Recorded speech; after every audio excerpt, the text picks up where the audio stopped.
kambagulire relationship nyingi zitambulira ku bulimba mulimu ebintu ebimu ng'olina kugenda nabyo mu ntaanaayo nga kisusse okitegeera kale bagenda okutegeera nti omwana oyo alayika si waffe nga gwe weefiira dda yandiwozezza emisango okitegeera so you see bino ebintu bya DNA obiraba tubyagala but point esookera ddala what do you want to prove ebizibu ebisinga nti ebintu bino njagala weegendereze bifuneyo nnyo mu bantu nga baagala ku byanfuna because ewesinga okuleeta obuzibu twagala kugabana who takes what and everything naye ojja kwesanga ndi mu position zino ezisinga ebiseera ebisinga abantu abasinga babadde tebakya for me this one thing I would think for purposes of harmony okitegeera kuba kati ngenda kuwa ekyokulabirako mulimu omusajja oyo nga ne mwana akitegeera nti mukazi we yazaala mu omwannyina oba muki tagenda kuleka mukazi nga batono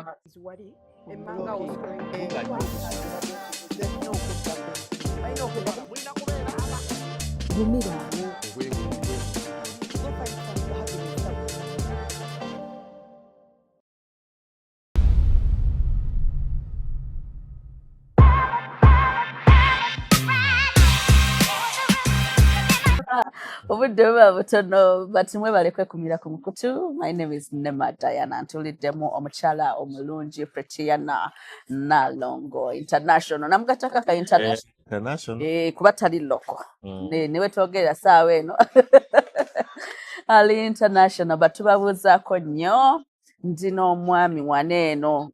I like his touch.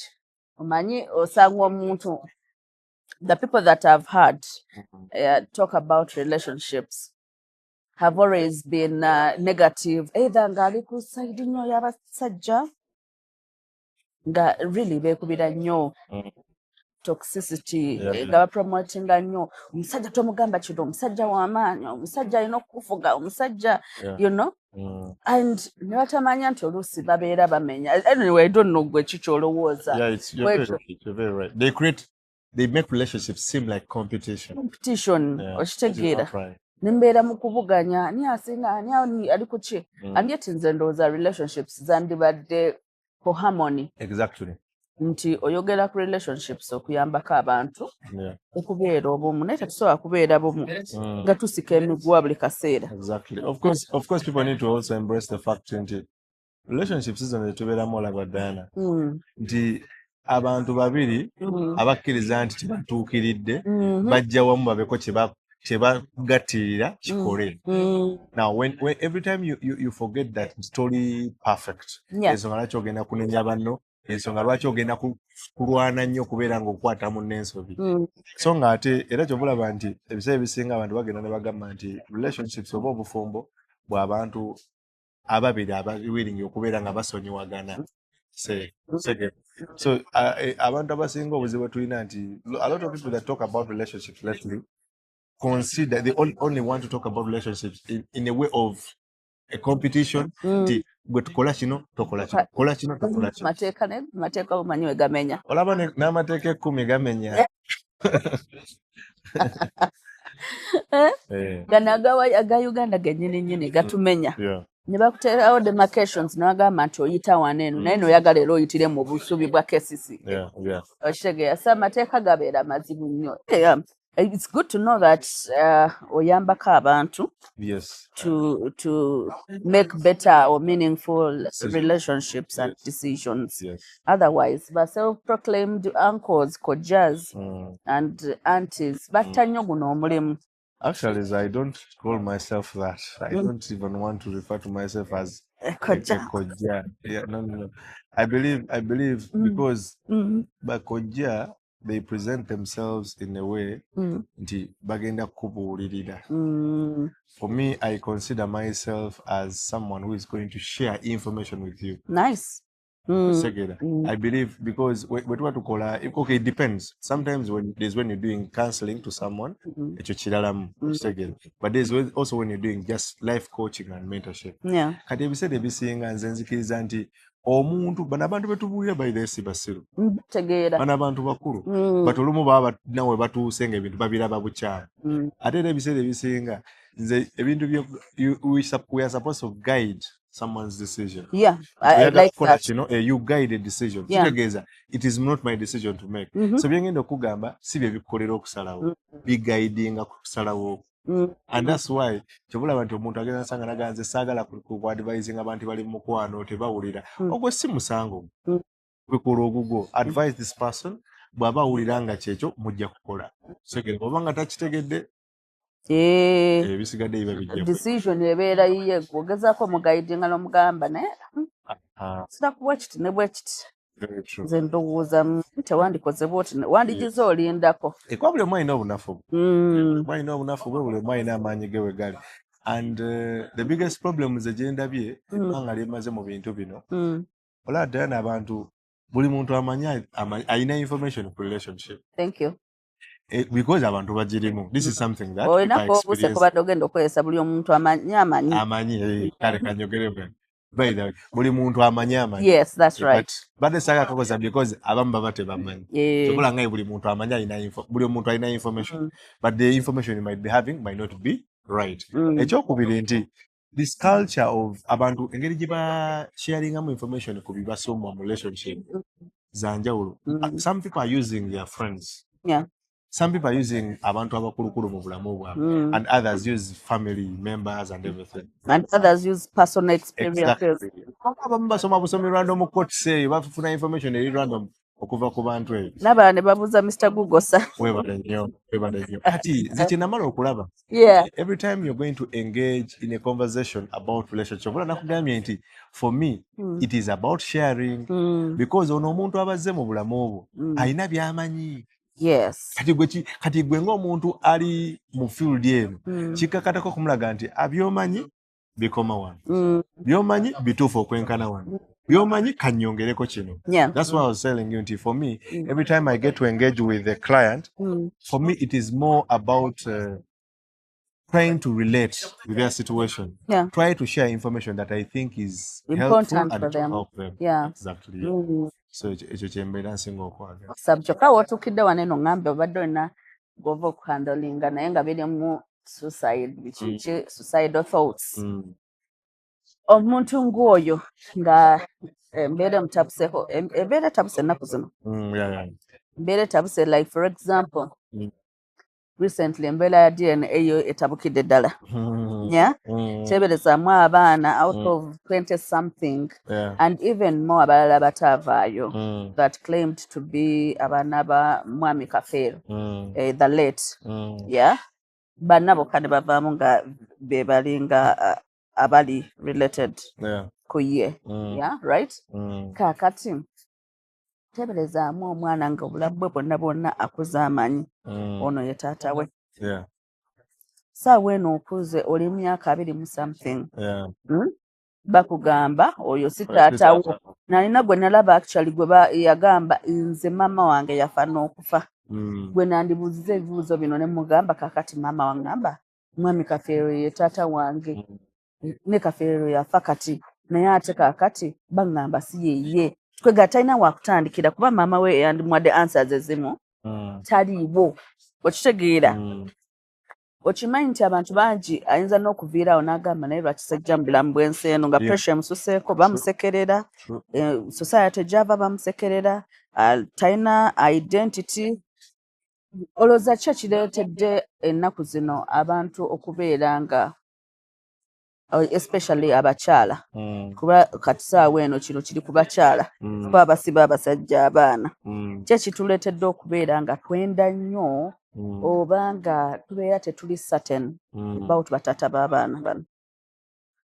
Okay, abantu balina okukimanya there is a notion etera okutambula nti tosobola kumanya taatawo mpaka nga maama we amaze okufa. Atako nga kazibu mukko. Temukawulirangako. Nkawulira. You can only get to know your real father. Nga maama we amaze okufa. Otherwise, omanyi kye bagezaako okutegeeza nti essaawa yonna maama asobola okugaba ewalala. Okategedde.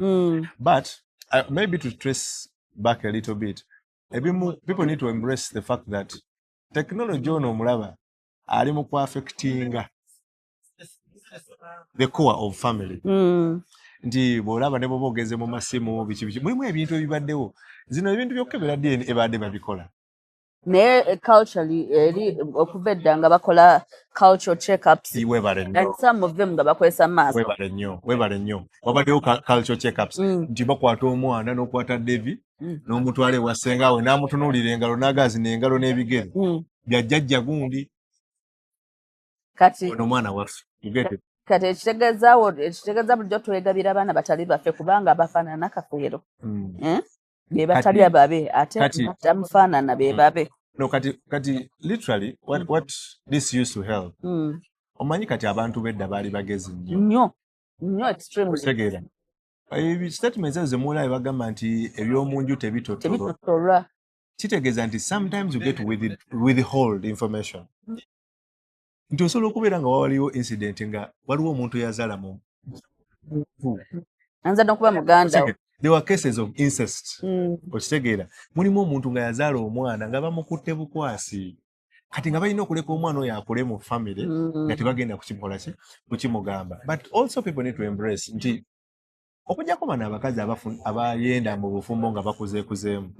But a lot of women that get pregnancies at a young age. Yeah. They have a lot of uncertainty about who owns that baby. That baby. Yeah. You will find a lot of young girls that are having multiple partners. Yeah. Tikuromukaago olwo yasooka wange n'amaliriza ng'agenze ewa Thomas somewhere. Kati bw'atuuka ewa Thomas eyo ne beegatta.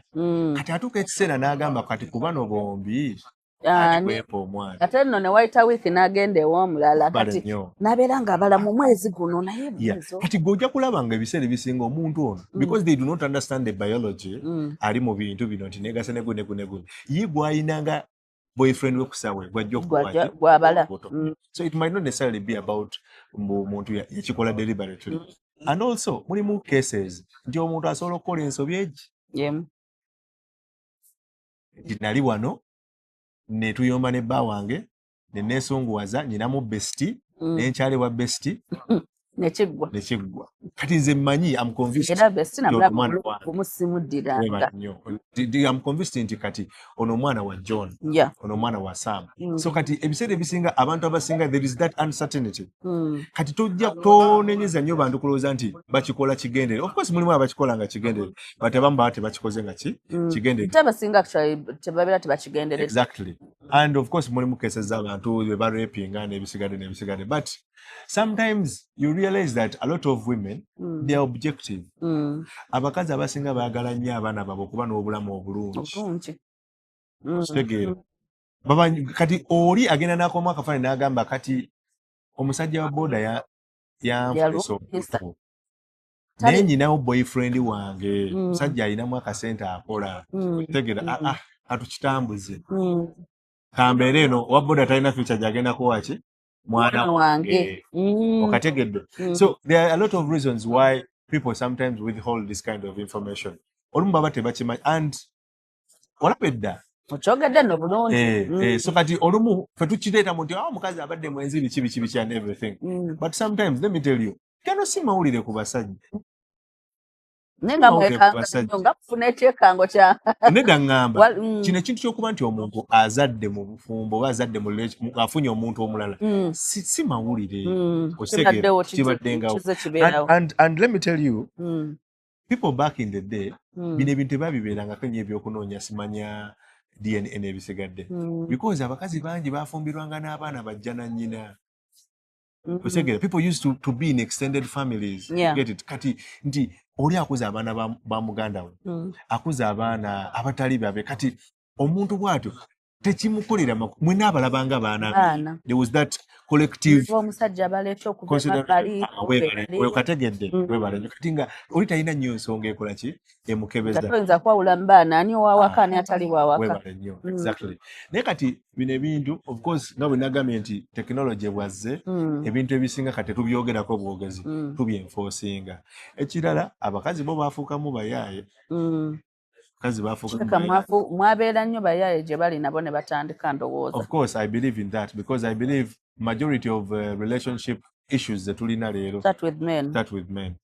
because waliwo n'oyo omuwala gwolaba omuyaire era akuula abantu waliwo omuvubuka eyamumenya nga ali innocent nagasiriddamu kuba waamu osegera kati olina obisunuulira but nze ekisookera ddala ku kiri kyobadde oyogerako nti abantu bangi aftermath eno ey'okuba nga mugenze ne mwekebera ebasumbuwa webale nnyo but bwe kyolina okumanya nti the moment omuntu watuukira okugaa nti kangende ku DNA nkebere there's skepticism, there's doubt. Doubt has been built. That's right. Kati gwe kyolina okumanya omuntu yenna bulabirawo n'aga nti gundi yannyizeeko gundi yankoze bwati trust mikkiriza obaganda kinyiiza era kikola bubi bw'omuntu yenna ne bw'obeera ani otuuka essanga olula nga tekiggwa bulungi. Now biggest problem gye tubeera nayo nti trust eyo ebeerawo actually trust ebiseera ebisinga mu mbeera bwe tebeera broken nti ate eyinza obutaddawo etya nti omukazi bw'omugamba nti ninamu okubuusabuusa nti omwana si wange mutandika tensioni mpaka olunaku luli lw'ogenda okumukebera ne bw'okebera omwana oyo n'osanga nga omwana wo omukazi oyo tasigala ng'akwesiga asigala ffe tutereka webale nnyo gamba n'omubuusabuusa okitegeera so kati abantu balina okumanya nti nga tonnaba kutandika bintu byagamba nti no the moment abantu bwe batuukira ne bagamba nti kati tugenda kukebera bintu bya DNA already trust ebeera tampered with kitegeeza nga bwe nkugambye nti chances are many nti it is not going to be restored kubanga bw'oba tosobodde kunneesiga n'ogamba nti omusajja ono alayika omukazi ono yayenda ku muntu gundi nawulidde nga bagamba gundi ali bwati ne bwati like waliwo keesi y'omuntu omu ndowooza ali Mathias Walukaga ye yakebera ababe ekyamukozesa ekyo anti wabeerangawo oli ng'amugamba mbusimanya eyo olinayo omwana wange you get it bakubana babikozesa akajjanja waliwo bali nga kize as a result of waliwo accusation waliwo claim waliwo agamba nti eyo nyinayo omwana uko kategedde nti oli mu makaago olina abaana bo naye nga buli osanga musajja munagamba olinayo omwana wange because akimanyi nti we mwafuniramu kalika omanyi waliwo ezo on and off relationships nti waliwo mwacyankaniramuko ne Diana egyo emyezi ebiri nze naliwo teberezanga wa boda y'abandi bannange osegera ate abasajja bootayagala baclaiminge baana baclaiminge abaana osegera kati abasajja abalinamu omulamwa betulinamu abaana ate bo tebabaclaiminga naye abatalina mulamwa webale nnyo so kati abakyala abamu bambi olumu ekyo kibatabukako nti ebbanga lyonna agenda kusigala ne bwebbanga results zize nga ziri positive kyangu nnyo omuntu okusigala nga tateredde nga layira ddala oli muntu atamwesiga oli muntu atamufaako oli muntu atamuconsidering so it is something that is very very crucial era nga tonnabako obanga oli eyo nga tonnakola DNA ebyo bimanye nti trust eyo tegenda kubeera ng'eddeawo kuba mukwagala okupushing because of course you don't think you're going to present that proposal and somebody will take it lightly. Chances are many that they are going to refuse it. And you're going to say a lot of things. You might even lose your marriage. Exactly. So that disruption is going to put the whole marriage on tension. You're going to be in a position where you feel like you want to prove a point. Ogenda kwogera olumu bingi lwaki otya bw'oba toli mwenzi bw'oba toli muyaye mukazi gwe nakulabirawo osegera kati that tension before kati ate ekyo nakyo ng'okiggyeko nti actually n'engeri gy'obadde discipliningamu omwana ono omukazi atandika okwekengera natandika okulabanga naye eyo gyamubyemu alabika amubuusabuusa kafiizi kabule aga zino n'engeri gy'awaamu fiizi kyayikola okuba abuusabuusa omwana ono so it's a lot. And then also another thing that I normally see that is very very tricky you know families zino ebiseera ebisinga kizibu nnyo okubeera ng'oli mu family nga buli omu akwagala ne bw'obeera mukazi omusajja asobola okukuwasa naye nga si buli omu nti yakutegeera kati mubeeramu abantu abatusojja kati ebyo ebintu bwe bijja ne wabeerawo ruuma yonna egamba nti omwana omuusi wange oba walinza okubawo omwana ataliwo that is when you see the true colors of people and what they think about twamulabirawo kati ogenda kwesanga nti in that process nga mupushinga mulabe DNA ez'abaana biki abantu bangi bachuzinga sides sobola kubeera omuwala like mwenzi yayenda ku bba wange yayenda ku mutabani wange osegeera olwaki mutabani wange alowooza bwati osanga mama takolagana naawe abakifamire bakukyaye eri osegeera kati ebyo ebintu ebiseera ebisinga twagamba jali yatomuwasa mujeni kati mu mbeera eyo nga musika omuguwa naawe ogenda kumanya ababo n'abatali babo and kyeki kye nagambye nti regardless of the results whether negative or positive abo abantu abamu enkolagana teddawo tekiddamu kubeera kyekimu kisegera nti ojja kwesanga nti omuntu oyo agenda kubeera ng'akulaba mu mbeera y'okubeera nga yakunyiigira naye nga nazala nga yanzoganya nga yambonyabonya ekyo kigenda kubeerawo oli agenda kutuuka kugambe hanze olaba mu mbeera yonna yonna ngendo gye tulimu amazima saagala nkulimbe omuntu oyo yankola bubi sirimukola ki sirimusonyi kati waliwo neyakwata omwana bwe bamala omukebera ne bategeera nti kituufu wuwe n'amumumma omusajja n'amugamba kati kasita wategedde nti wuwo engeri gy'ombusabusizza ono omwana togenda kudda mulaba okategedde kyeki kye nakugambye wali mu kusooka nti olwedde omukazi tasobola kutegana nankolagana eteredde naawe bw'aba ategedde nti omubuusizabuusizza ate ne mwezuula nti omwana muki omwana wuwo akantu akalala akakulu ennyo olaba ebintu bino abantu bagenda ne babikola ninagamba njagala kukola DNA ebiki biki but they forget that there are bonds that are created bwe nfuna omuntu ne muleeta mu bulamu bwange I create a bond with that person. That's right.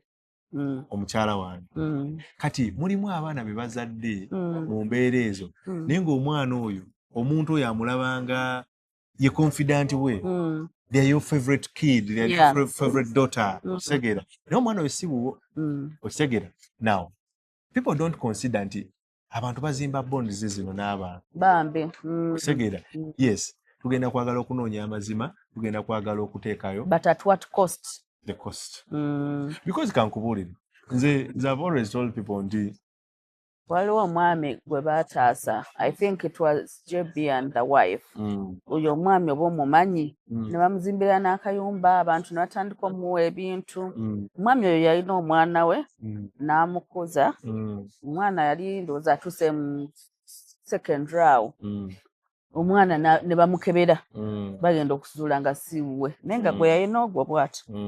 Omwami oyo kuva olwo paka kataddanga ngo yali munene omusajja yakoggana awo balabanga beesibula akaana kakaaba okufa obufi. Bondi ezimu abantu ze bacreatings ziri beyond biological ties.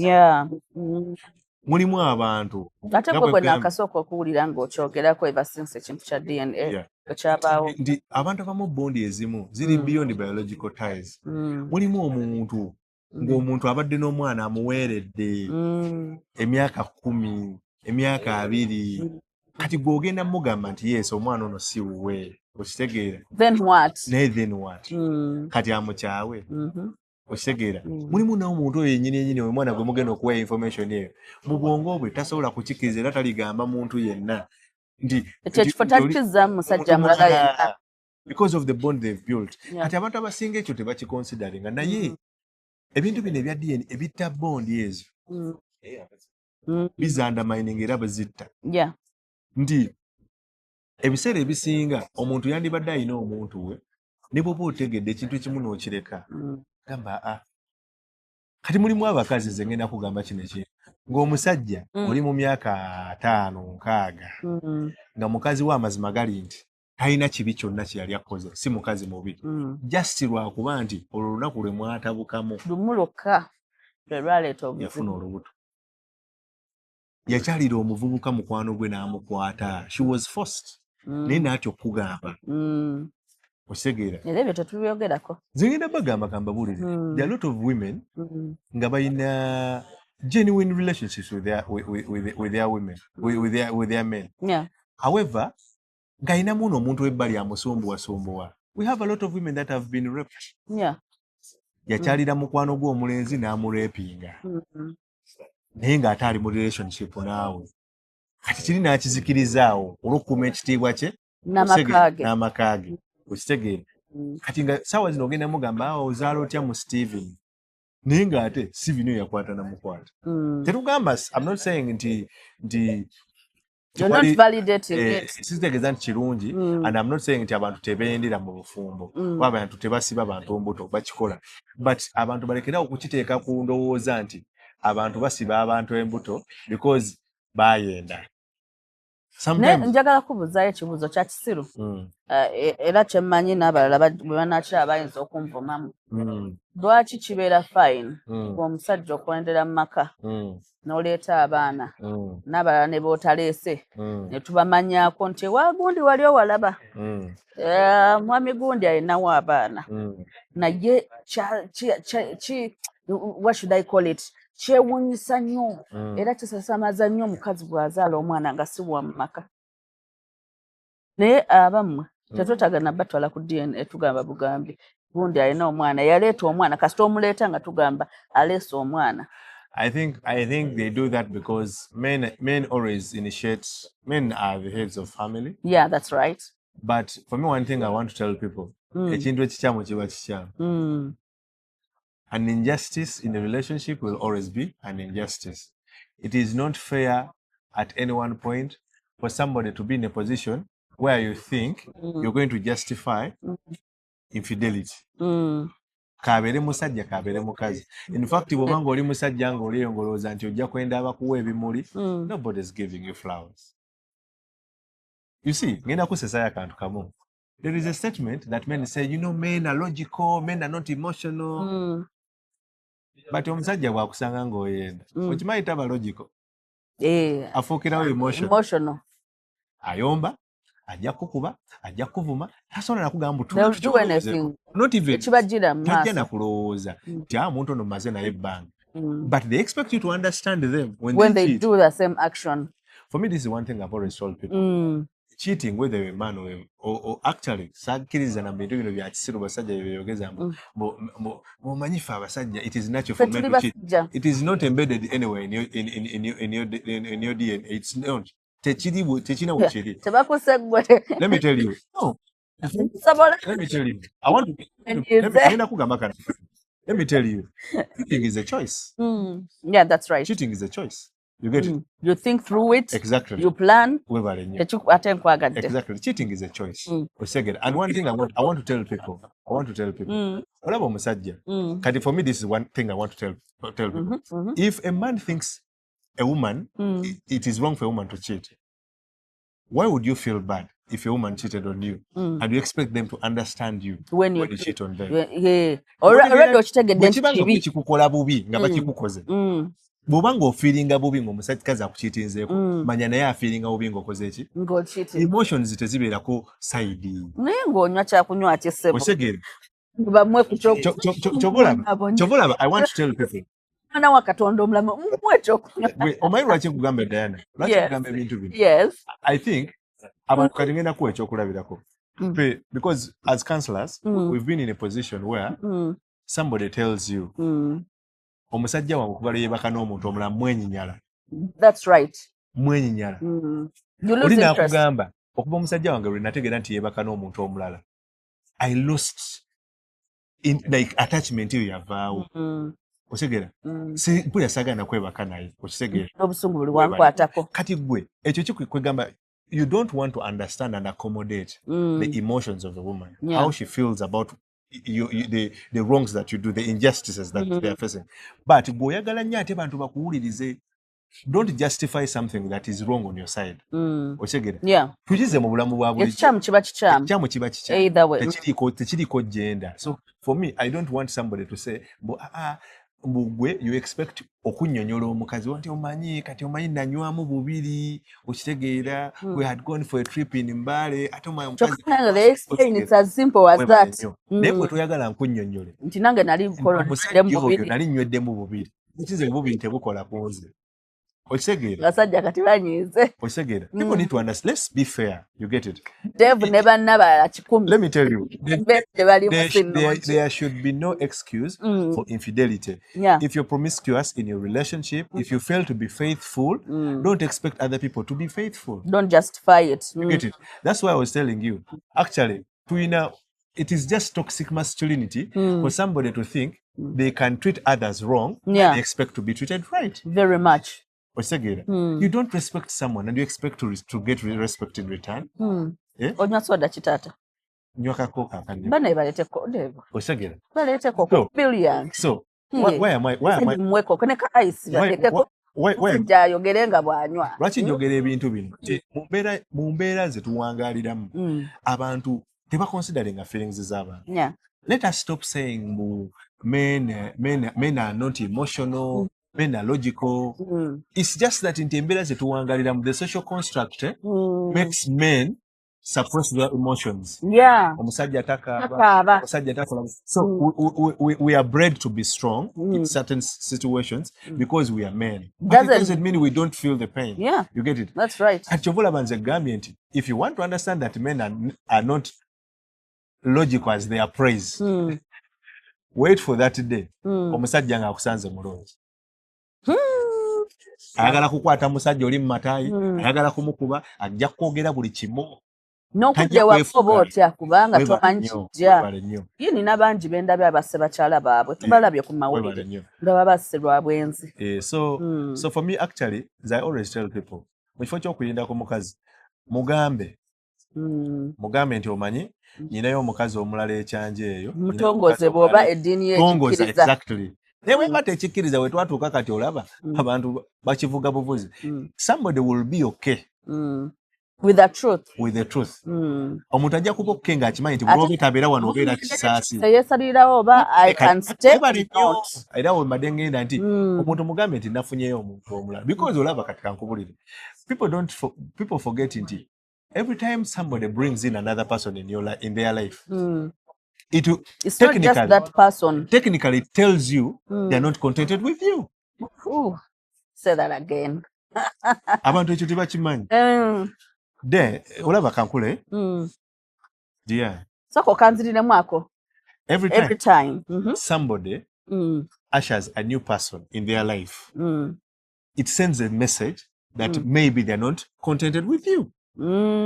Because they're not happy with they're you. Not happy. They're not getting enough. There's something they need to get from someone else. Those are the questions a woman immediately gets. Because kankubulire. Ojolabe, omukazi bamugamba nti bawa alinayo omukazi ekisaasi entinda.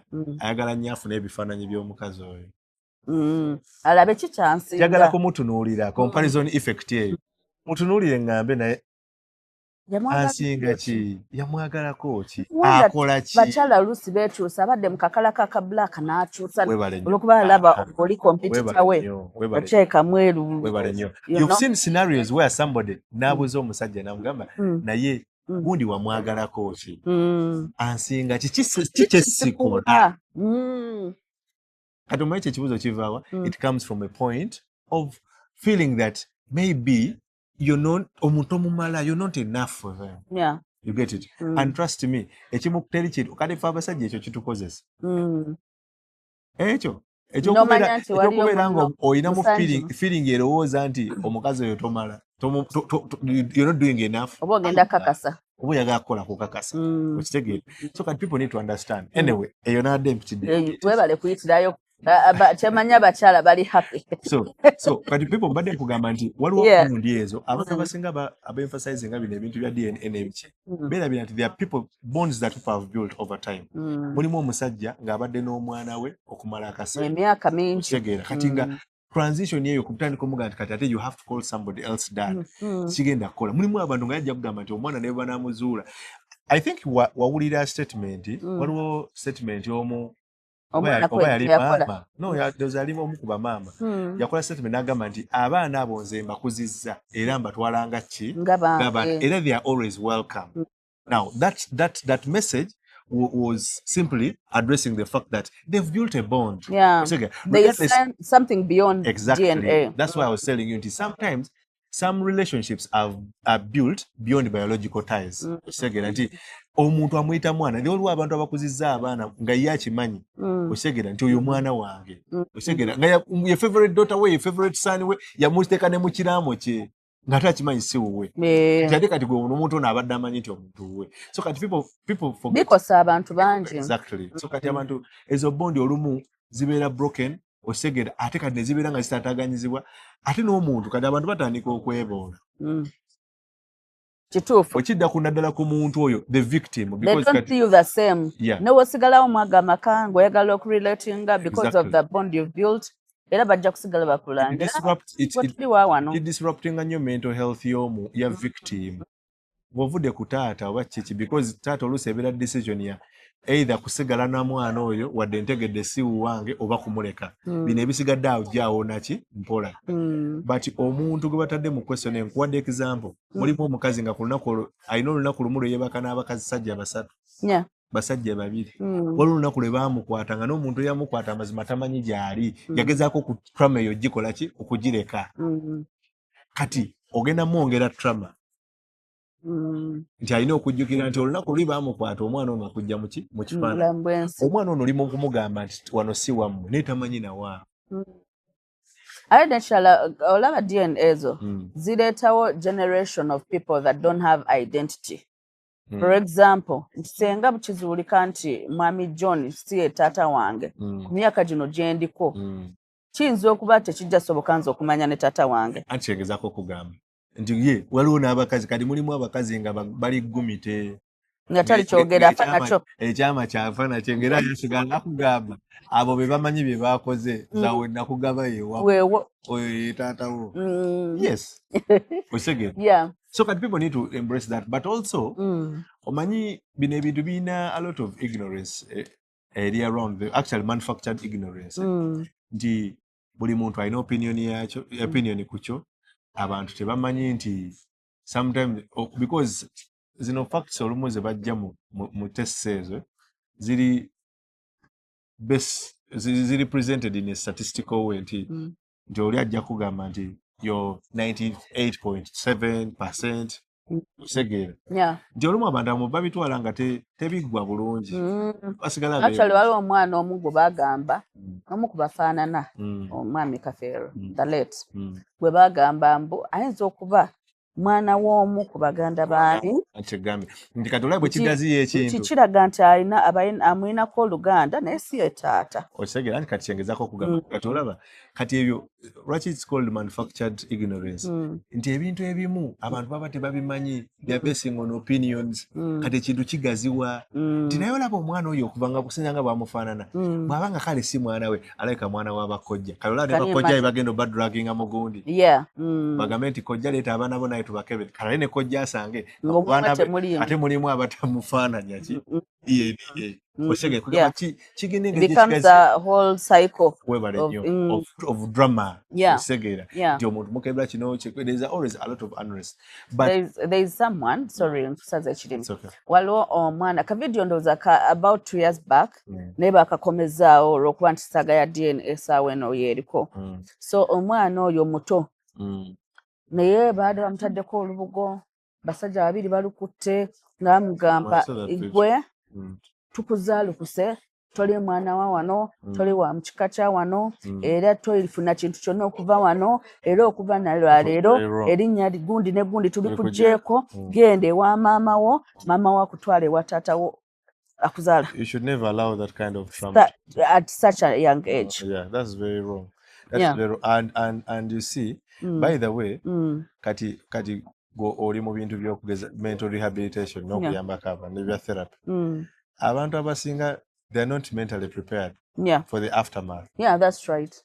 Ate abantu tebalowooza mujja kugenda for example nalaba babadde nga beewuuba I don't know oba babudaabuda n'okutegeka abantu simanyi wabula ekintu ekyo kikulu nnyo kikonyeeko olakebera HIV naye before that kembadde ngenda okugamba nti most tests eziri very crucial esobola okukyusa obulamu bw'omuntu abantu babategeka seen nga omuntu ogenza okukebera siriimu basooka ne bakuwa that post test counseling bamu tebali professional atandikira mukubuza what if katsaga tukusanga ng'oli mulwadde no kati ekyo ekibuuzo usually I got to know why they ask that they want to see are you able to stomach the truth naye ebiseera ebisinga it is good omuntu okumupreparinga mentally okitegeera olaba ffe tuba tubuulira abantu oli asobola kujja n'agamba omanyi kansala njagala kukyawa mukazi omuganga omukazi oyo tonnamukyawa sooka omanye lwaki omukyawa ayinza kweyisa atya singa omukyawa. Okay, that part is nice. Waliwo omukazi gw'osobola okukyawa najja ewaka n'avandalizing enju yonna. Waliwo omukazi gw'osobola okukyawa n'agamba nze tebankyawa n'akukolako emikolo. Either akujabala waba takujabadde asobola okukolako ekikyawa. Twagenda mu bajjajja akutereeze mulayi. Kapya mpulidde kapya. Okujjebalira ganze gwe tebankyawa ondekera. N'agenda ne bakukwatamu. Anotoka kubeera wa remote gye bakunyiga gyodda. But also people need to understand olumu oyinza okwogera ku kyawa omuntu oyo mutima gwe munafu ng'asobola committing a suicide. Trust me, oyinza okumukyanga olaba ng'ekyangu. Naye bwe bakugamba leero nti omukazi oyo afudde yalese ka suicide note ng'agamba nti Thomas ondese nkoze kino. It will never be the same with you. That's right. Ojja kufiiringa bulungi. So kati abantu ekyo balina okubeera nga bakikola ki nga bakimanyi. But kyenje mbadde ngezaako okwogera ku kiri nti abantu abasinga bambi bano ba victim because the biggest victim mu kintu ekyo ye mwana oyo. Yeah. Ye biggest. The man is a victim but the biggest victim is the kid. Yeah. Ojja kulaba ng'amazima omukazi tamanyi na maama wa mwana. Ekyokubiri ne bwe baba kale bakugambye nti kale gundi ayinza okuba ye taatawo. How are you going to transition? How are you going to digest it all? Ogambe nti kati omanyi kati otandika okupretendinga because for me it's more of pretense. Ne memory yo gisiimule. Obale nnyo. Okiga Which is impossible. Abantu abamu tobadde nabo olubajja n'okugaana taatawo nga yafadde. Osegera. So it is very hard for somebody to transition and fit into that whole picture. The values zoyina zonna eziri instilled in you. Dono mwami neno family. Now you're going into a new family. It traumatizes. Different values. Kati ngenda kugamba nti otera you handle healing. Yeah. Ebimu ku bintu ebiriisawo healing y'abantu from mental traumas is triggers. You get it? Yeah. Those emotional triggers. Yeah. And trust me, one of the biggest triggers abantu gye basinga okufuna ate ng'ebasumbuwa nnyo kwe kubeera ng'otuuka n'olowoozaamu n'ogamba there is that moment when abeeranga ne gundi you've called someone your dad your whole life webale nnyo okitegeera badde nga n'ebizibu taata nekukubeera webale nnyo webale nnyo nze recently waliwo omuwala taata we yagenda mama we yalwala kati mama bw'alwala thank you Dave mama we bw'alwala ng'ali ku kitanda kati kati sisita wa alimu mama w'omuto ye yali akimanyi nti omuwala gye baamugaba siye taatawe because yali yamuzaalamu yali wa buvunaanyizibwa nnyo kati kye yakola ng'akubira ono ng'agamba muganda we gwe nno nga tonnafa omwana mukubira omubuulire ekituufu segere tondekera bizibu omwana amukubira gwe nno olaba taatawo bulijjo akola ki akumbuuza omwana ali 26 years of age bamwanjulira ki taatawe omupya kirumira ddala ntunyumiriza oyo 26 waliwo yali around 45 ng'alina ne family abaana omukyala then batuuka omwami afudde batuuse okugabana ebintu bagamba nga tetunagabana tugende mu DNA bakebeera nga ye si wamu eyo famire tebereza ssaawa ey'okugabana ebintu etuuse w'okulidde w'omanyi mukyala wo gye wamulaga abaana bo gye bamanyi jjajja bakuze bayita jjajja right now ssaawa ey'ebintu bagamba nti si wo olaba oyo omwana naye ng'oli taata kyasinga omusumbuwa kati bamugamba nti oli gwabadde amanyi nga taata we si ye taata we kati nga bonaabeera ng'oyogera omuntu n'omuyita Haji namugamba nga bulijjo tompita Haji kati otandise n'okumpita Haji nga bulijjo mpita taata omwana n'amugamba actually taata kankubuulire kino ekintu mbadde confused nga simanyi kyakuyita nga ndaba okuyita taata gwedi bangambye si gwe taata wa kitegeera ate naye bamanyi I did not want to sound hypocritical because kati mmanyi omusajja namubeerako namugamba no you always be my daughter and regardless banga lyonna ngenda kubeera taatawo era njagala ondabe nga taatawo now this girl actually namukolako therapy ndowooza ya myezi 3 every time asobola okukubira ng'akaaba n'akugamba manyi I cannot fathom the fact nti taata wange omuntu si taata wange okisegeera oli abirowooza omusajja ndabiridde omusajja webale nnyo abantu bano bemanyi nga baganda bange nkera kutya ku makya nenga si baganda bange abapya okisegeera kati ebyo bintu bantu balina okubirowooza ekirala ebintu ebyo ebyokukola zidini ebikuba obwavu bireeta obwavu bitya omanyi obwavu bwe bujjira kati waliwo scenarios nsobola okuba nga nze first born ate nga nze nakalabamu nze ninamu kasete anti ne baleeta alizaata nga si gwe waawo nga sinze waawo kajukira abantu people react differently mulimu omusajja ajja okukitegeera nti awo si waabwe naye aggalewo anyigire maama we nammwe abanyigire lwaki mwakikola ki mwakinkweka kyoba nagaye nti people handle emotions differently okitegeera kati gwe kyetogenda kukirowoozaamu ogambe abantu abamu bakitunula nnyo mu mbeera y'ebyokufuna ne muyisobola okukituuka ku scenario omuntu agenda okutegeera nti si mwana wa waka ate yabadde alabirira ewaka awo kale olanga ekyo kyobadde oyogera nti oli omwana omuto baali bamugobawo genda onoonye abantu beewamu kati ono mu mbeera gye mulimu ng'omuntu gwe mwagala okugamba nti agenda anoonye abantu beewamu waabwe n'ennyumba gye mulimu yagisasula yagizimba kati yagenda anoonye abeewaabwe abaleke mu nju ye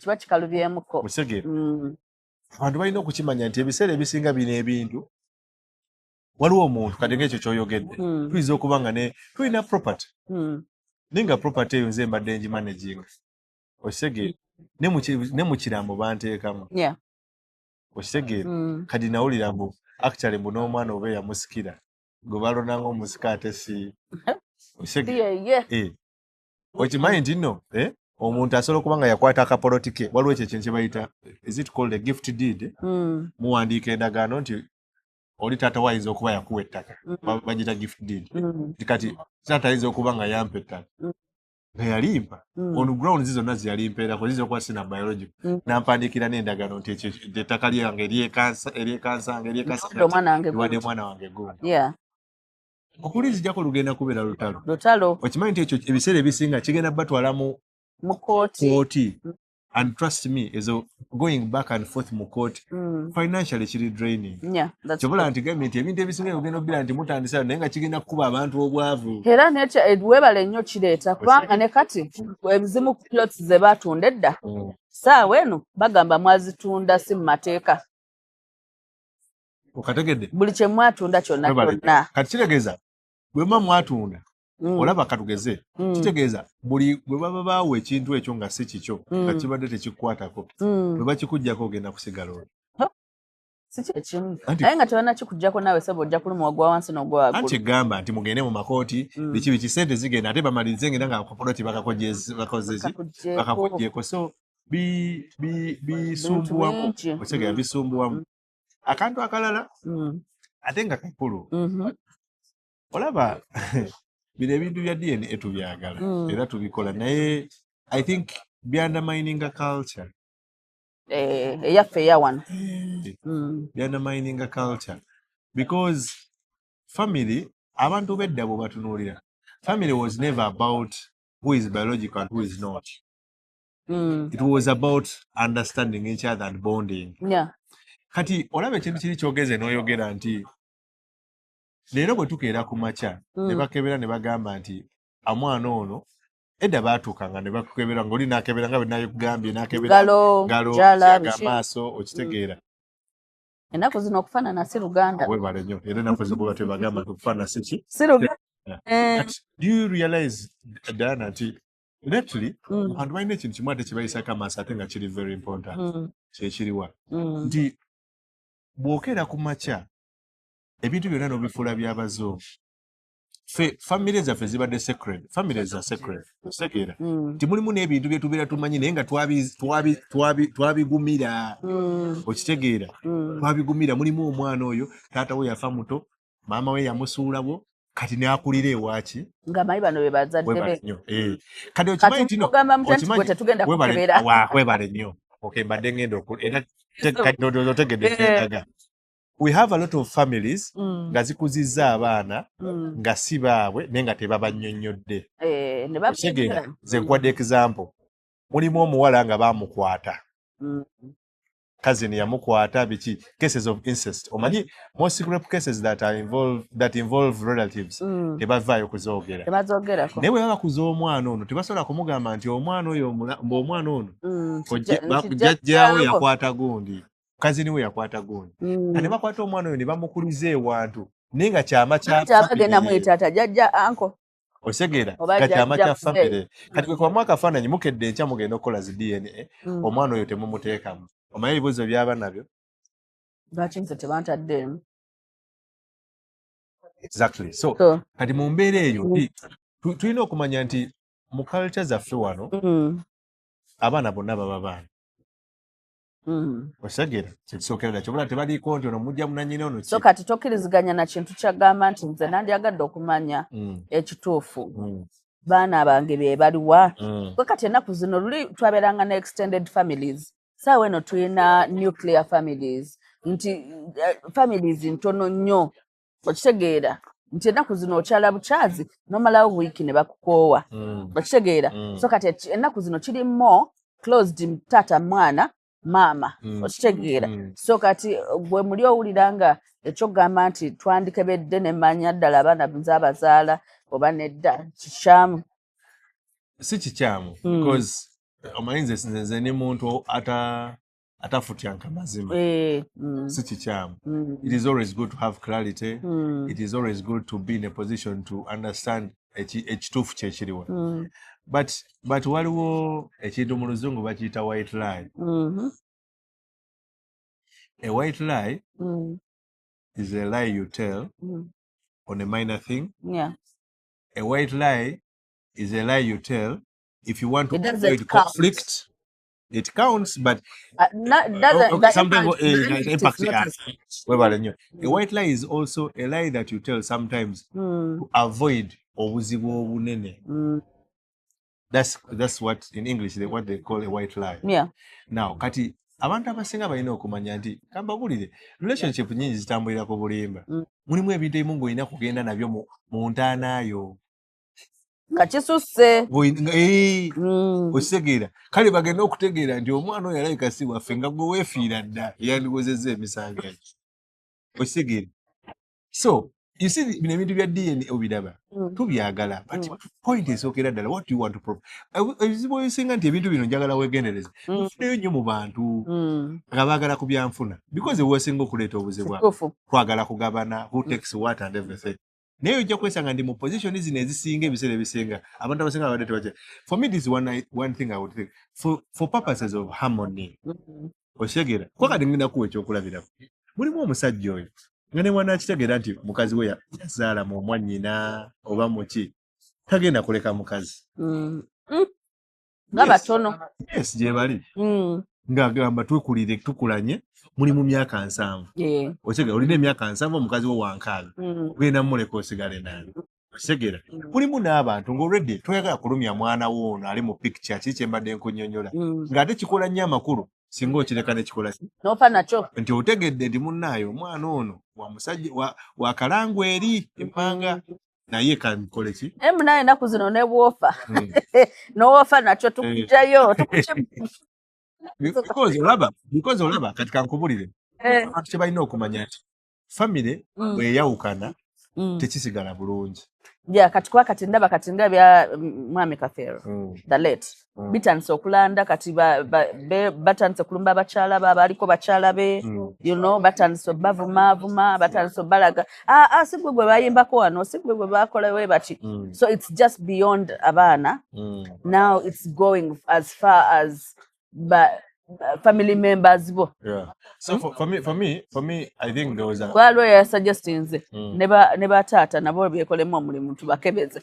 Can you imagine that? But for me this is my advice this is from a counselor's point of view. Yes please. I think it is advisable and this is what I would advise abantu bonna oyagala kukola DNA biki actually n'abagende one minister. One, let them prepare a team that is going to handle abantu bano mentally otegera therapy okubategeka okwetegekera ekintu kino n'ekirala okusigala nga tubayambako nga aftermath, handling the aftermath. Kubanga ebiseera ebisinga abantu batono omanyi okugamba amawulire n'ogembulesinga bintu byanjawulo birala nnyo okitegeera. So we need to put ourselves in a position where abantu bano tubannyonnyola omuntu omugere munnaye omanyi kyoyitamu kiri bwekiti ne bwekiti n'esiggwa asoose bino ebintu tugenda bikola because clarity yeetaagisa kyekisooka. Ekyokubiri, employ those the abantu abaso ba counselors ba therapists bategeke omuntu ono nti singa kino kiba kivuddeyo we can still walk the journey with you until you also find your otegera kuba kati ebiseera ebisinga abantu tugenda netwogera n'abantu baneeno naye kali gwe omuntu bamala okuwa results zo ne bakuleka babanga ba find is a solution for one problem and have created another problem for you. Era bwe kibeera. So we are going to embrace DNA. It is nice, it is good to know the truth, but let us put ourselves in a position to accommodate how the aftermath, how are people going to feel? How do we massage their emotions? How do we put them in a position to be able to make the right decisions? Tetujja kusanyuka singa tukeera enkya ne tuwulira nti omuvubuka gundi yesse olw'okuvala okuzuula ti DNA temukikola ki temufevalinze. Because kati what does it help? Nalaba wali ebisebo nga basoma DNA. Wala benyamidde. Balala bakaaba, balala bibasobedde, balala bakuba endulu balinga bawininze lottery. Exactly. You know?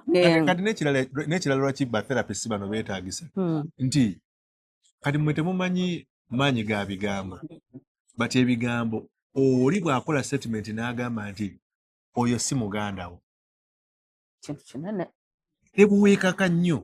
You need omuntu to mentally okuzza osigale ng'omulaba nga ki nga muganda. Era ndowooza walaba there is a girl who was saying nze ngenda genda eri ate sijja kuvaayo yenna ayagala okunenga nga muliizi.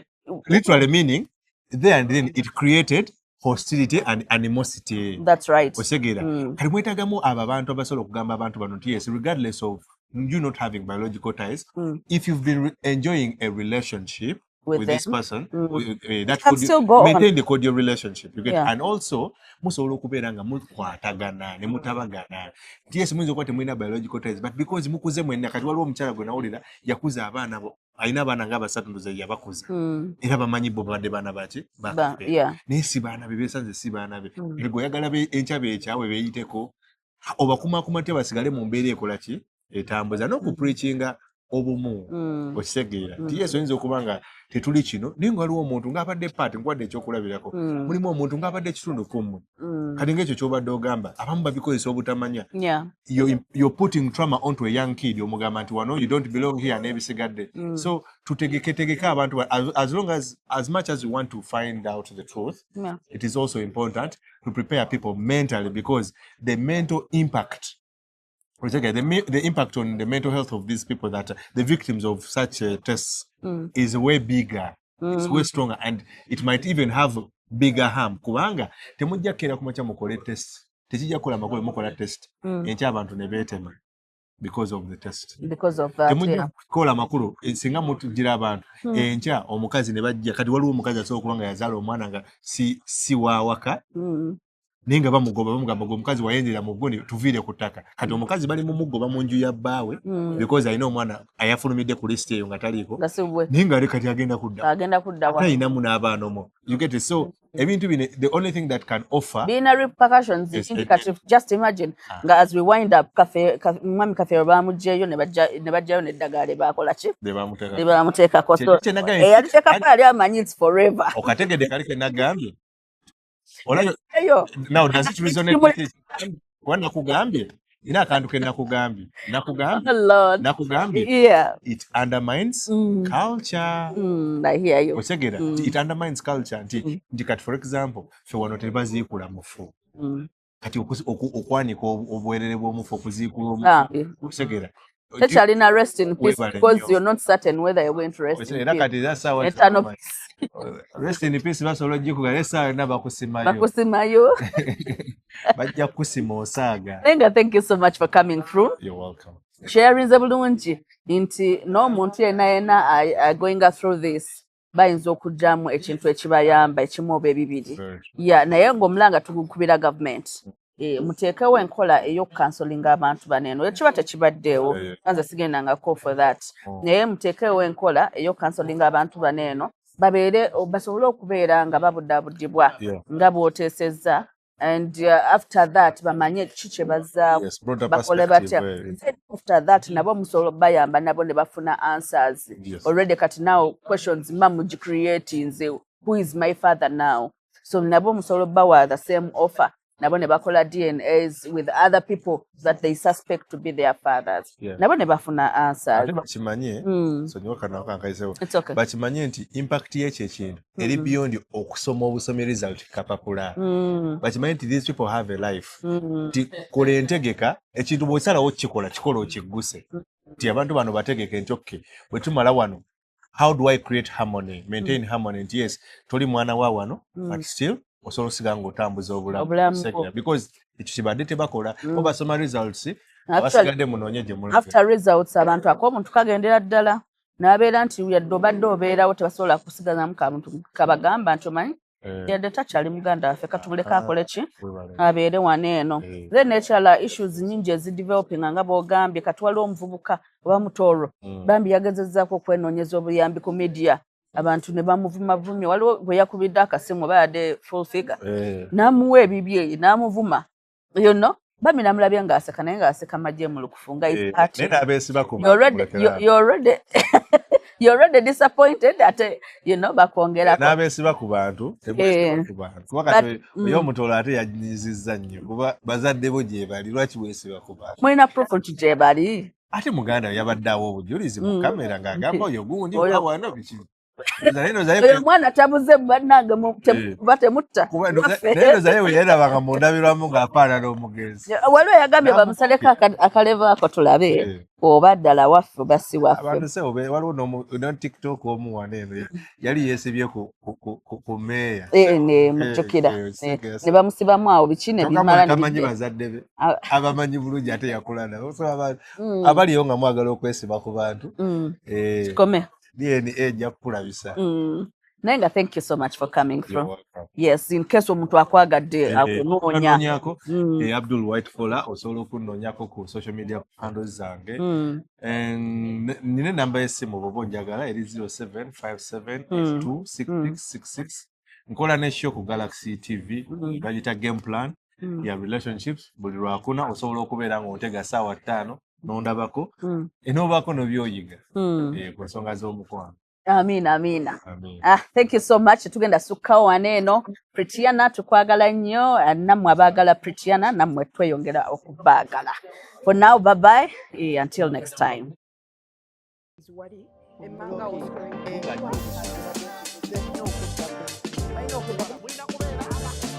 Rumira